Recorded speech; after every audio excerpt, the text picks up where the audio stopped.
Bien, la cuestión que voy a abordar es la de la movilidad social y movilidad social es simplemente un proceso por medio del cual los individuos pasan de ocupar una posición social a otra, una posición social que puede ser la clase social, el nivel educativo, el nivel de renta.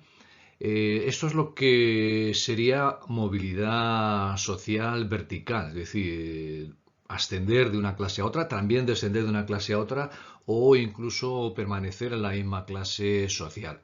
Junto a esto existe una cosa que a mí me parece un poco rara, que es la movilidad social horizontal, que consiste en cambiar de ocupación dentro del mismo nivel, ¿no? Por ejemplo, alguien que anteriormente trabajaba como obrero de la construcción, pasa como consecuencia de la crisis económica o lo que sea a convertirse en reponedor de un supermercado, es decir, ha cambiado de ocupación pero sigue ocupando la misma clase social.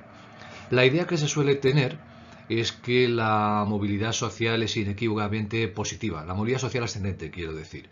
Sin embargo, bueno, es verdad que la movilidad social ascendente implica tener más renta, más estatus, mejores condiciones de vida, pero al mismo tiempo en algunas ocasiones, sobre todo cuando es una movilidad social ascendente muy alta, es decir, pasar de una clase social baja a una clase social alta, puede implicar problemas de corte psicológico, de no adaptarse al nuevo estatus que a uno le toca vivir, no relacionarse adecuadamente con los compañeros de trabajo, etcétera, etcétera. Esto es algo que explicaba muy bien la esposa de Sancho Panza. Cito literalmente el Quijote, dice: siempre, hermano, fui amiga de la igualdad y no puedo ver ínfulas sin fundamentos. Teresa me pusieron en el bautismo, nombre mondo y escueto, sin añadiduras ni cortapisas, ni adornos de dones ni doñas. Cascajo se llamó mi padre, y a mí, por ser vuestra mujer, me llaman Teresa Panza, aunque en buena razón me tenían que llamar Teresa Cascajo, pero allá van reyes donde quieren leyes, y con este nombre me contento, sin que me lo pongan una doña encima, que pese tanto que no lo pueda llevar. Y no quisiera dar que decir a los que me viesen andar vestida a lo condesil o a lo gobernadora, que luego digan: mirad qué entonada va la muy puerca. Ayer no se hartaba de estirar en la rueca un copo de estopa, e iba a misa cubierta la cabeza con el faldón de la saya, en lugar de manto, y hoy va con verdugado, con broches y con entorno, como si no la conociésemos. La idea de movilidad social está intrínsecamente ligada a la idea de igualdad de oportunidades, ¿no? Una sociedad justa sería una sociedad en la que una persona ocupa una posición social por sus méritos, con independencia de que su familia de origen sea una u otra. Sin embargo, crecientemente, y lo vamos a ver más adelante, la gente no tiene mucha fe en que estemos ante una sociedad justa, meritocrática. Ahí tenéis un artículo del diario El País donde se habla de que España camina hacia una sociedad de castas. Recomiendo que se lea ese artículo, es muy breve y da una idea que puede permitir introducirnos en la cuestión de la movilidad social. Y lo que está claro es que hay un vínculo muy fuerte entre la desigualdad social y la movilidad social. Es lo que se ve en esto que se llama la curva del Gran Gatsby. Yo no sé muy bien por qué se llama curva, porque es una recta, es una línea de regresión, una recta de regresión lineal. Lo que se observa es que a medida que la desigualdad es mayor, es decir, el índice de Gini es más alto, está pues en 0,60 en el caso de países como Brasil o Chile, la desigualdad de ingresos es mayor. Lo que se ve ahí es la fracción de ingreso que en promedio se transmite entre generaciones. Aquí se va a hablar de estas cuestiones. Primero, de los distintos tipos de movilidad social que existen. Ya se ha hablado de la movilidad social horizontal y vertical, cuáles son los principales estudios sobre el tema. La cuestión de la movilidad en microclases, en este caso la cuestión de la movilidad en las élites, el tema de la mujer y la movilidad social y finalmente la cara oculta de la movilidad social, el tema de la meritocracia. Ya se ha citado en la introducción dos tipos de movilidad social, la movilidad social horizontal y la movilidad social vertical, y aquí introduzco la movilidad social intrageneracional y la intergeneracional. La intrageneracional es la movilidad que mide la movilidad que tiene un individuo a lo largo de su vida, es decir, cuando tiene 30 años, cuando tiene 40, Y la movilidad intergeneracional, que es la que más se estudia, es la movilidad que experimenta un individuo teniendo en cuenta su familia de origen. Normalmente la ocupación o el nivel educativo o el nivel de renta del padre o en su caso de la familia. Quizá más interesante es la cuestión de la diferenciación entre la movilidad absoluta y la movilidad relativa. La movilidad absoluta quiere simplemente decir cuánta gente ha cambiado de clase social. Esto no dice gran cosa con respecto a la igualdad de oportunidades, porque puede suceder que, como ocurrió por ejemplo en España en los años 60, que de buenas a primeras tenemos mucho más o más ocupaciones de nivel elevado. Pues si consideramos como mayor nivel el pasar de trabajar en la agricultura a trabajar en el sector de la industria y en el sector de los servicios. O lo que ocurrió también en España en los años 80 como consecuencia del desarrollo del estado de bienestar que produjo la necesidad de contar con técnicos, científicos, es decir, con personal altamente especializado, con titulación universitaria. Por eso es muy interesante prestar atención a la movilidad social relativa. La movilidad social relativa quiere decir o quiere analizar cuántas posibilidades tengo de pasar de una clase social a otra en función de mi clase de origen.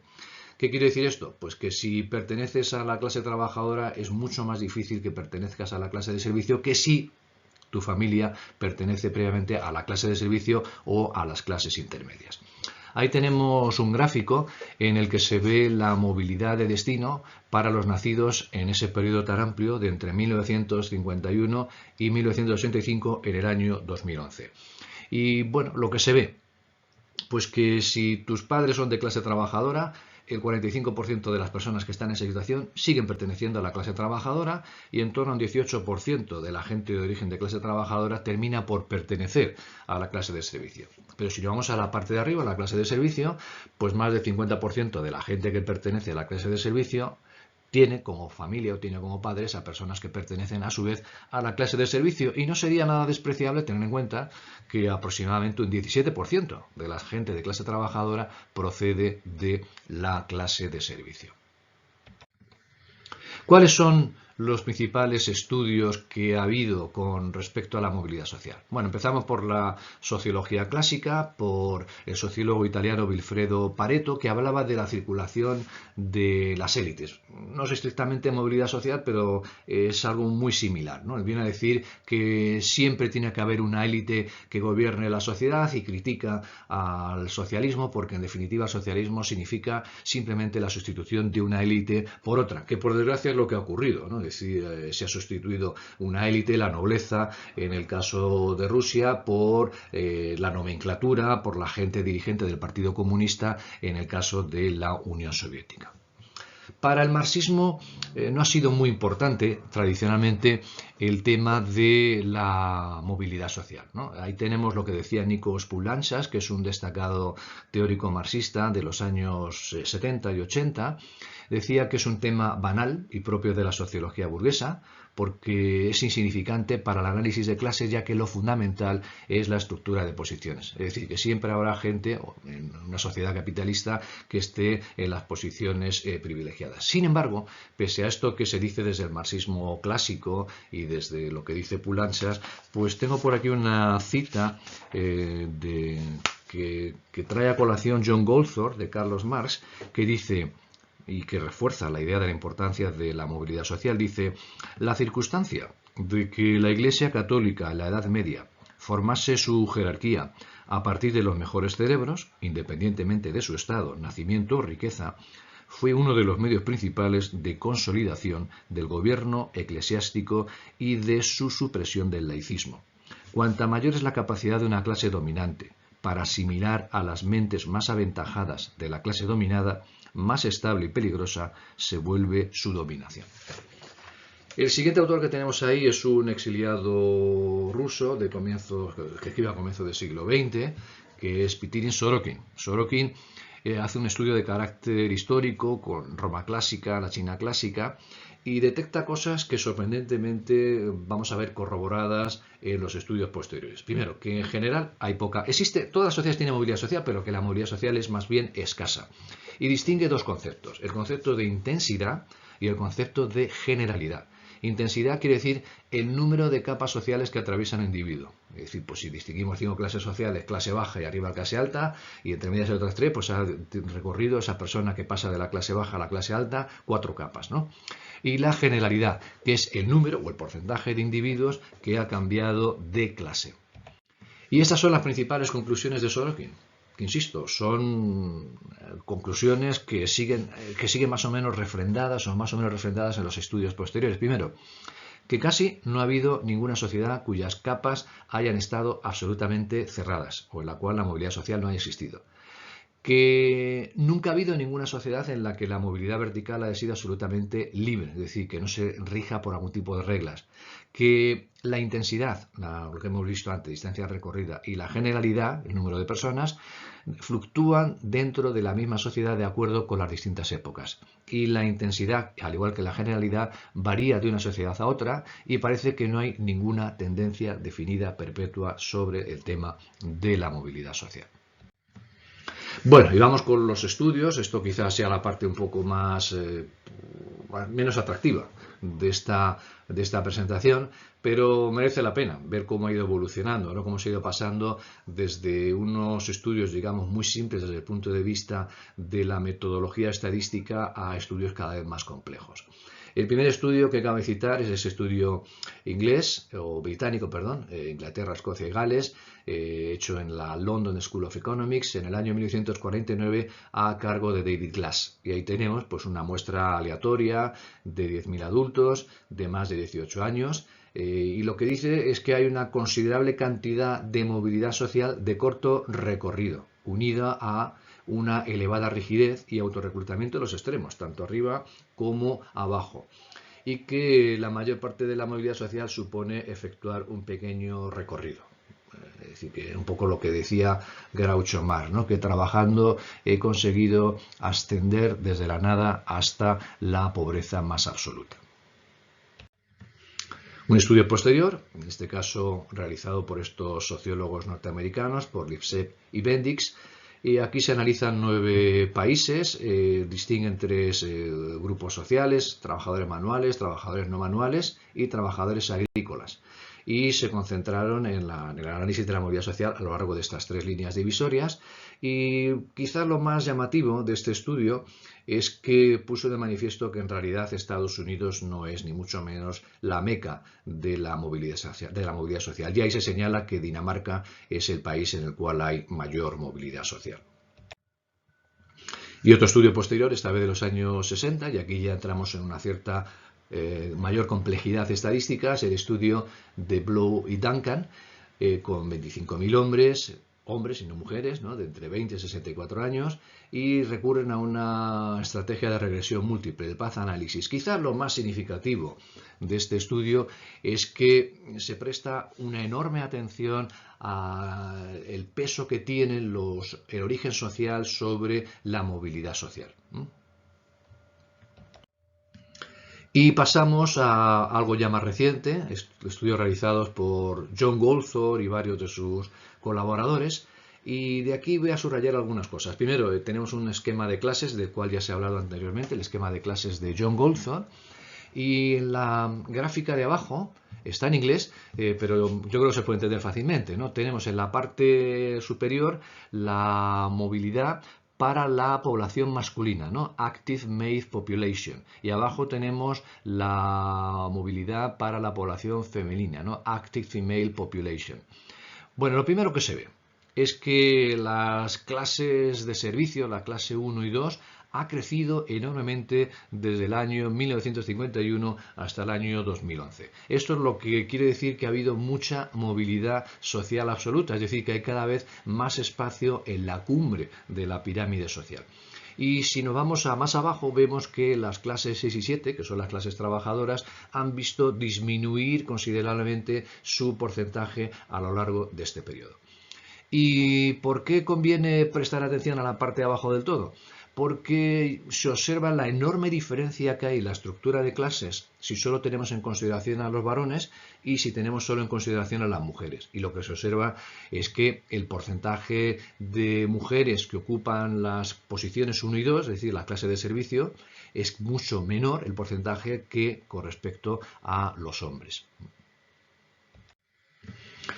Un estudio relativamente reciente es el que realizó la OCDE, un estudio muy crítico con respecto a la cuestión de la movilidad social.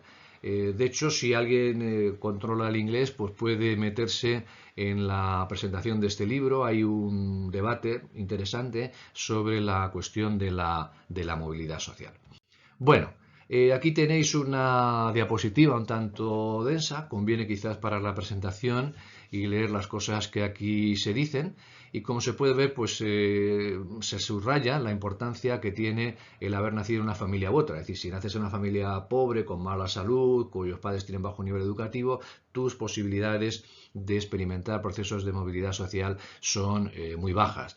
Que cada vez tienen que pasar más generaciones para que la gente que tiene ingresos bajos termine por pertenecer a la categoría de ingresos medios. Así que nada, bueno, esto conviene pararlo para que se lea con cierto detenimiento. Y aquí vemos algunas gráficas. Aquí se ve que cada vez hay más gente que considera que para prosperar es imprescindible que tus padres tengan una alta titulación educativa. Hemos pasado de un 30% de personas que pensaban eso en 1992 a un 36% que lo piensa en el año 2009. Y aquí tenemos la relación que hay entre cómo se percibe la desigualdad social y la desigualdad social que existe realmente. Eso es lo que tenemos, la desigualdad real en el eje de las X, en el eje de las abscisas y en el eje de las Y's, en el eje de las ordenadas, tenemos la percepción de la movilidad social. Y ahí tenemos una recta de regresión lineal, donde se ve que algunos países, como es el caso de España, se aleja mucho de esa recta de regresión lineal. Es decir, en España la gente tiende a percibir una mayor desigualdad de la que realmente existe, ¿no? Tenemos una persistencia de la desigualdad del torno al 28% y, sin embargo, más del 50% de la gente considera que las desigualdades sociales son muy grandes. También esta es una gráfica que se puede ver con detenimiento y comparar unos países con respecto a otros, ¿no? Por ejemplo, es llamativo, ¿no?, que en el caso de países como los países nórdicos, ¿no?, Finlandia, Dinamarca, Noruega y Suecia, hay casi una correlación perfecta, ¿no?, entre la desigualdad real y la percepción que se tiene de la desigualdad. Y aquí tenemos una de las consecuencias importantes de la movilidad social. Cómo la gente cuya situación económica ha mejorado, que lo tenemos en ese diamante o rombo de color azul oscuro, considera que su voz se tiene en cuenta a la hora de resolver los problemas políticos de su país, mientras que aquellos cuya situación económica ha empeorado consideran que su voz no se tiene en cuenta. Y esto es algo muy importante a la hora de analizar el comportamiento político de la gente, como vimos con un capítulo anterior. Y aquí tenemos la cuestión de los llamados suelos pegajosos, ¿no?, las ocupaciones. En la parte A tenemos el porcentaje de directivos y de trabajadores manuales cuyos padres a su vez eran directivos. En la parte de la derecha tenemos la media para 26 países de la OCDE y ahí se observa que en torno al 50% de los directivos son hijos de directivos, mientras que en torno al 12-13% de los directivos son hijos de trabajadores manuales. Y en la parte de abajo, en la parte B, tenemos el porcentaje de personas que están en el cuartil inferior y superior con un padre que a su vez está en el cuartil superior de nivel de renta. Y ahí tenemos pues en color azul el cuartil inferior y en color gris el cuartil superior. Y de nuevo podemos ir a la parte de la derecha para ver cuál es la media de la OCDE. También recomiendo parar la presentación aquí por si se quiere hacer un estudio comparativo o un análisis comparativo de unos países con respecto a otros. Aquí tenemos el dato de que la mayor parte de los países la movilidad en lo que se refiere a la renta a lo largo de las generaciones es mayor cuando la desigualdad económica es más baja. De nuevo tenemos en el eje de las abscisas el coeficiente de Gini y como se ve, pues la transmisión de rentas es mucho mayor en aquellos países donde el coeficiente de Gini es más alto, ¿no? Que es el caso de Brasil y de no sé qué es CAF, tendría que verlo.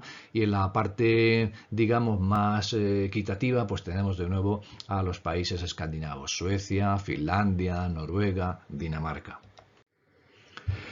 La movilidad educacional es mayor en los países donde hay un mayor gasto público en educación. Y de nuevo lo mismo, nos vamos a Noruega, Dinamarca, Suecia y Finlandia, que son países donde hay un gasto público mayor en educación y al mismo tiempo la movilidad intergeneracional educativa es mayor. Es decir, que hay menos conexión entre el hecho de que mi padre tenga un bajo nivel educativo y yo a su vez tenga un bajo nivel educativo. Y aquí tenemos datos de una investigación realizada en España donde se ve un poco más o menos lo mismo. No es exactamente lo mismo, pero es parecido, donde se observa el porcentaje de ascenso a las clases privilegiadas desde la clase obrera y en color negro tenemos el porcentaje de becas sobre el total de gasto público educativo. En general, aquellos países que destinan un mayor porcentaje de su PIB al gasto público educativo son países donde hay mayor ascenso social, ¿no? Es el caso de Dinamarca, pero llamativo, por ejemplo, Alemania gasta porcentualmente menos que Dinamarca y sin embargo tiene mayor movilidad social. Y aquí tenemos la movilidad social absoluta en el periodo que va desde 2002 a 2014. Y tenéis en color azul la movilidad ascendente y en color gris la movilidad descendente. Y como se observa, prepondera la movilidad general, prepondera la movilidad social ascendente sobre la descendente. De nuevo, en la parte de la derecha tenemos la media de los países de la OCDE. Bien, y ahora ya cambiamos de tercio, vamos al tema de la movilidad de microclases. Es algo que se ha empezado a estudiar relativamente recientemente, que es el tema de la movilidad de las élites.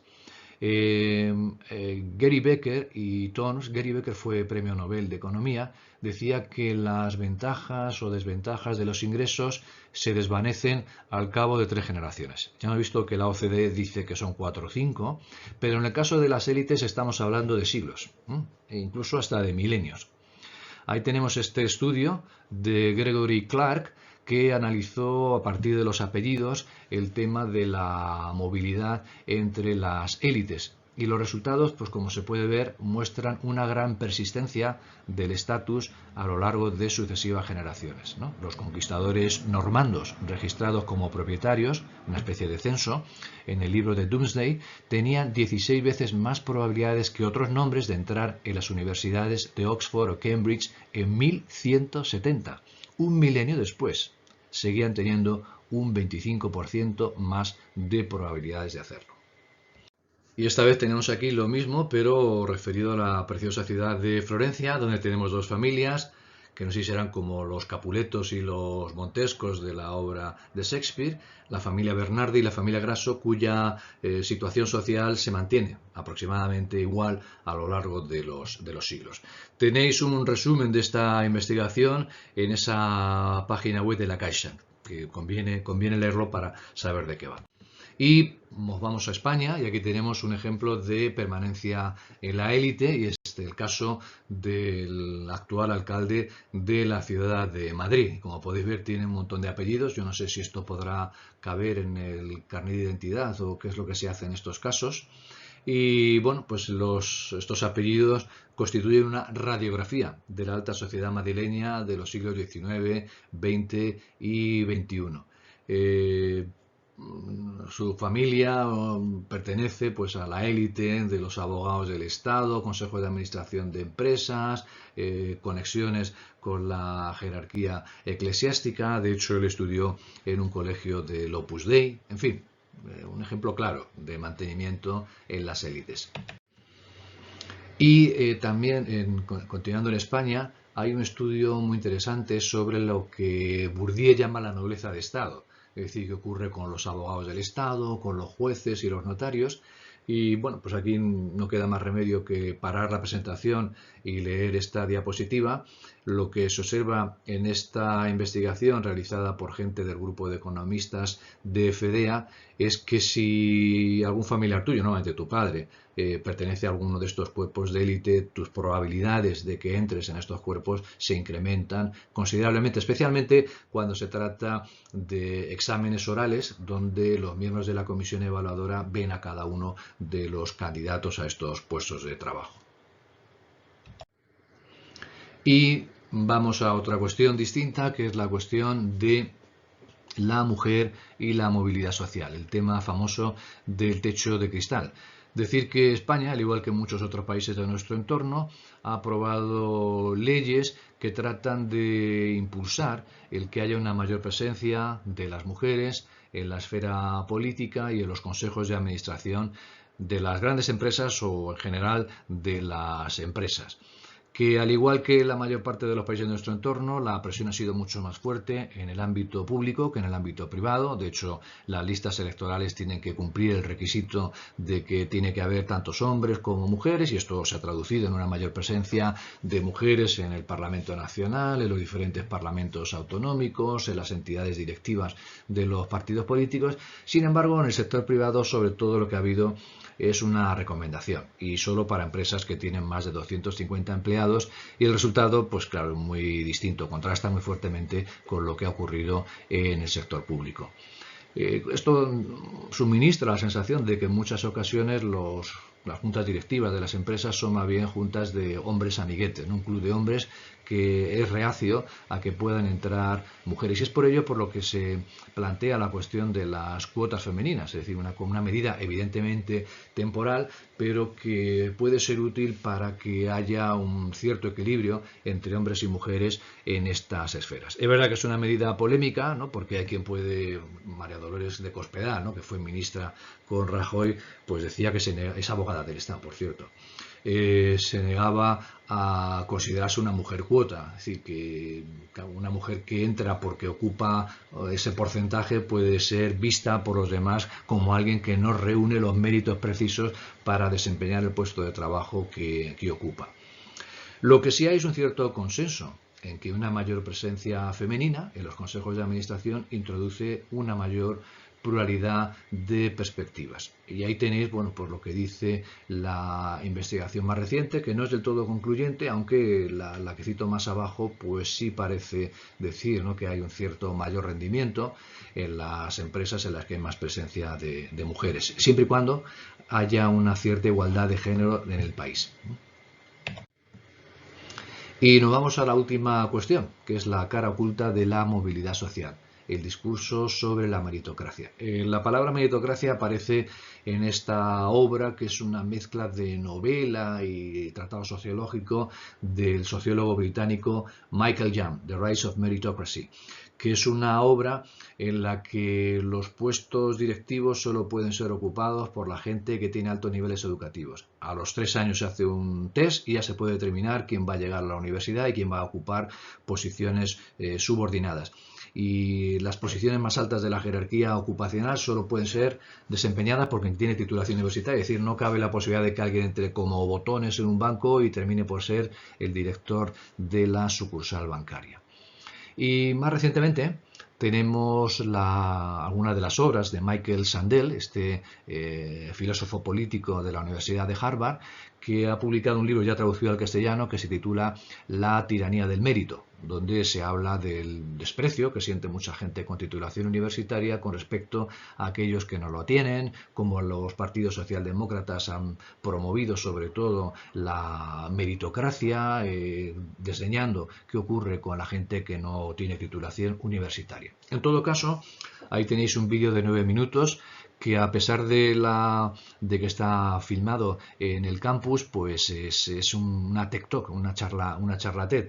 Y quién mejor que el propio Michael Sandel para explicar en 9 minutos el contenido de esto de la tiranía del mérito.